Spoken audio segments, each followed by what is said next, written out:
আগে ভিডিওটা দেখো, তারপরে আমি কিছু কথা বলি। একে মিরাজ ভাই বিগ ফ্যান, প্লিজ ভাই সাপোর্ট করেন। এই কথাগুলো আপনারা আর কেউ শুনবেন না, কারণ আমার যে বড় টিকটকারিটা ছিল ওইটা এখন আর আমার কাছে নাই। তো যাই হোক, ভালো সময় আমার এনে তো সবাই অনেক অনেক ভিডিও বানিয়েছেন, আর আমিও সবাই অনেক অনেক সাপোর্ট করছি। তো এখন সময় খারাপ, দেখি এই খারাপ সময় আমার নিয়ে কয়জন ভিডিও বানাই। এই দুনিয়াটা এখন স্বার্থের উপর চলে, জানি কেউ আমার নিয়ে ভিডিও বানাবেন না।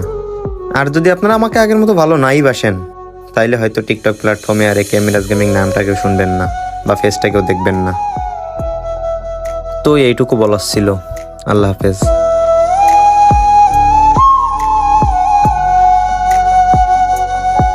সো মিরাজ ভাই, আপনার প্রথমেই বলি, আপনি মন খারাপ করেন না ভাই।